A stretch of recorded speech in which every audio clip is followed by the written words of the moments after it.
This is All India Radio. The news read by Juliet Arakel. Government today said it had not violated any election code of conduct in connection with its ambitious direct cash transfer scheme as it was announced in the budget speech by the then Finance Minister Pranab Mukherjee. Speaking to reporters in New Delhi, Telecom Minister Kapil Sibal said direct cash transfer is only an implementation of an announcement that has already been made. Mr. Sibal said the government would file a detailed reply on the questions raised by the Election Commission on the issue.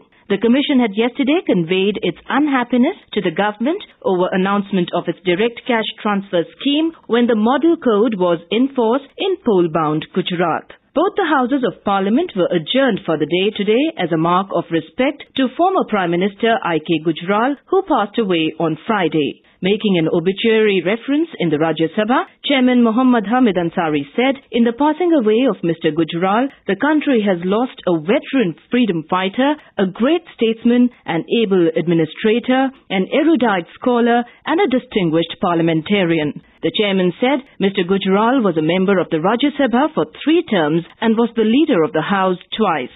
Paying tributes in the Lok Sabha, Speaker Meera Kumar recalled that Gujral had represented India as a special envoy to more than 7 countries. He had led many delegations to the United Nations.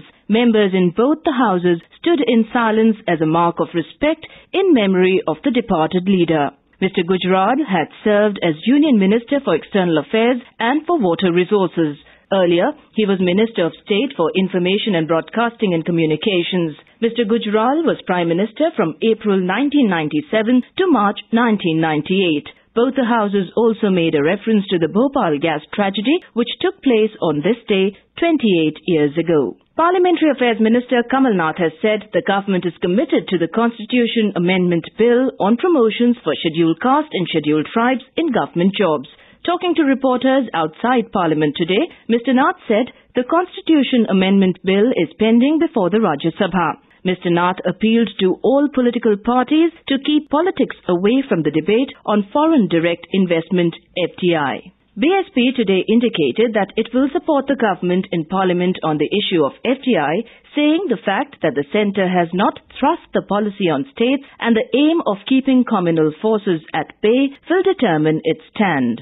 The Congress today asked the Gujarat government to clarify the facts about the joint venture between the State Petroleum Corporation and the Barbados-based private company for gas exploration in the Krishna-Godavari KG Basin in March 2003.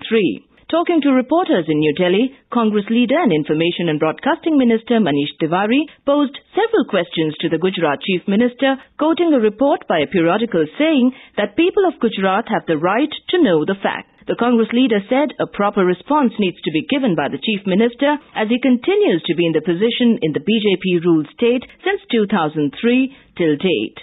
On cash transfer, Mr. Tiwari said the BJP should clarify its stand whether it is in favour or against the beneficiaries. He reiterated that the cash transfer scheme brings in transparency and prevents leakages. The Sensex at the Bombay Stock Exchange fell 35 points to 19,305 on profit booking by the investors today. The Nifty at the National Stock Exchange lost 9 points to 5,871. And that is the end of this news bulletin.